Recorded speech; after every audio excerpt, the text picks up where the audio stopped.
Traders, selamat datang di Didimax Forex Insight, tempat di mana kita akan membahas peluang terbaik di pasar forex dan juga kita akan kupas tuntas bagaimana dampak dari berita ekonomi di minggu ini dan juga strategi apa aja yang bisa dimanfaatkan oleh para sobat trader di luar sana. Dan di sini Rahayu sebagai host nggak sendirian, Rahayu bareng trader profesional dari Didimax, yaitu Miss Dina. Halo, Assalamualaikum. Waalaikumsalam. Gimana Miss, kabarnya sehat? Alhamdulillah. Alhamdulillah sehat. Semoga selalu sehat supaya tradingnya pun full cuan ya Miss. Amin. Oke, langsung aja ke pertanyaan pertama ya Miss. Oke. Pada tanggal 3 November 2025 itu ada ISM Manufacturing PMI. Nah, kenapa sih ISM Manufacturing PMI ini penting banget buat trader forex, terutama buat pair USD Miss? Oke, saat ini data ISM Manufacturing PMI itu turun dari yang sebelumnya itu 49,1 jadi ke 49,4 ya. Jadi masih di bawah 50. Nah, artinya sektor manufakturingnya itu tuh belum pulih sepenuhnya kayak gitu kan. Nah, masalahnya angka di bawah 50 itu menunjukkan kontraksi atau sinyal ekonominya itu melemah kayak gitu kan. Nah, kalau terus begini terus investor bisa menghindari USD karena ekspektasi suku bunga rendah atau perlambatan ekonomi. Nah, trader ini bisa jadiin data PMI ini itu buat baca arah tren USD-nya.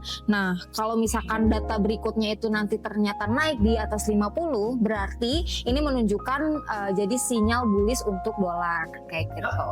Oke, next question ya Miss.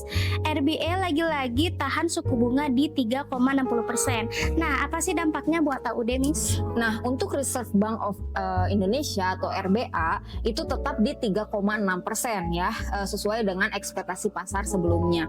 Nah, masalahnya itu tanpa perubahan suku bunga, AUD USD itu bisa kehilangan momentum ya, karena pasar itu sekarang cari arah baru ke depannya seperti apa. Nah, ini tuh bisa bikin volatilitas AUD itu meningkat ya. Apalagi kalau misalkan konferensi pers RBA ada sinyal dovish gitu kan ya, ada sinyal dovish soal pertumbuhan ekonomi nanti ke depannya.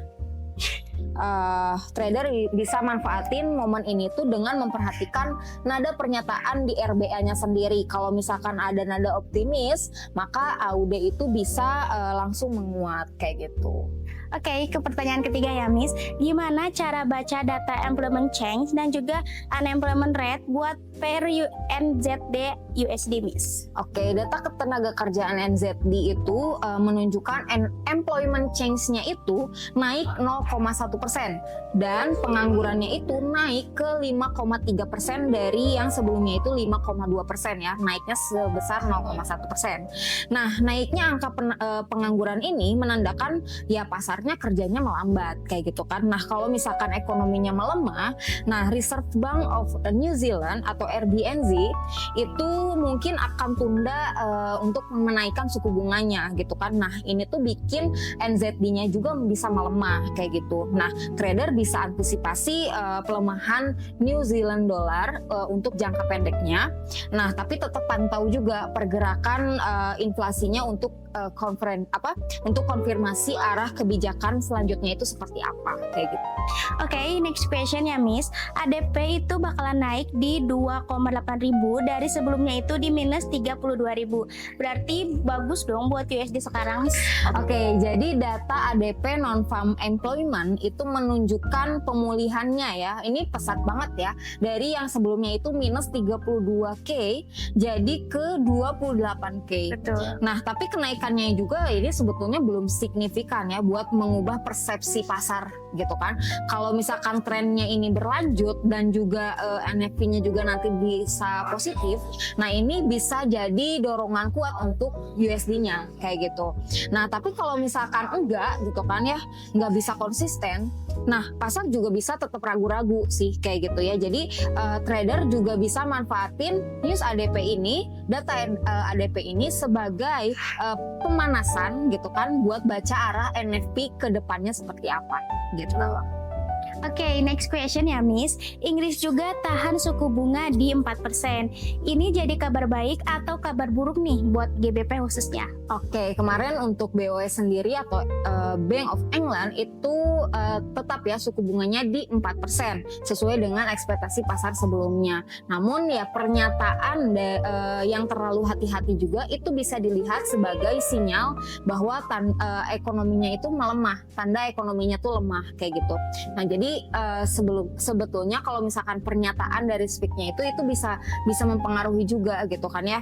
Nah, jika pasar melihat BOE enggan menaikkan suku bunganya lagi, nah GBP ini tuh bisa menjadi kehilangan kekuatan gitu kan ya terhadap USD dan juga Euro gitu. Nah, juga trader ini bisa fokus pada isi monetary policy summary gitu kan, kalau misalkan BOE-nya ini tuh masih hawkish gitu kan ya. Nah, itu bisa jadi sinyal positif juga untuk GBP untuk jangka pendeknya kayak gitu. Oke, ke pertanyaan selanjutnya. Data tenaga kerja Kanada kelihatannya anjlok di minus 4.000. Gimana sih efeknya buat akademis? Oke, berbanding terbalik sama USD ya. Betul. Employment change Kanadanya ini turun drastis, turun dari 60,4K ke minus gitu kan ya, minus 4K. Ini penurunan yang sangat tajam gitu kan ya. Nah, ini bisa jadi signal bahwa pasar kerjanya itu mulai melemah gitu kan ya. Lah, melemahnya data kerja ini bisa bikin BOC atau Bank of Canada itu menunda kenaikan suku bunganya yang udah pasti ya, dan ini bisa bikin CAD-nya itu pasti melemah kayak gitu. Nah, trader bisa antisipasi pelemahan CAD-nya itu terhadap USD ya, jadi tetap pantau aja data inflasi berikutnya itu untuk lihat potensi pemulihannya itu seperti apa kayak gitu. Oke, ke pertanyaan selanjutnya. Banyak trader yang nunggu NFT ya Miss. Tapi kenapa sih data ini selalu bikin market volatil? Oke, NFT ini tuh berita yang sangat ditunggu-tunggu setiap bulannya ya sama betul. para trader.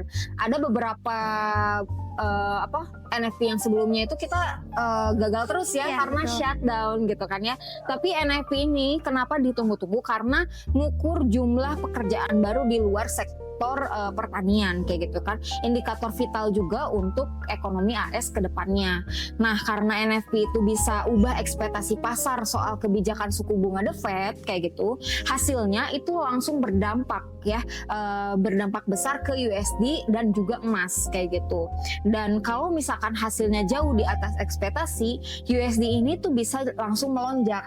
Tapi kalau misalkan jeblok, resiko pelemahannya itu juga cepat banget. Jadi penting banget buat para trader nih pasang strategi breakout gitu kan ya, menjelang rilis NFT gitu. Tapi tetap dengan manajemen resiko yang tepat juga kayak gitu.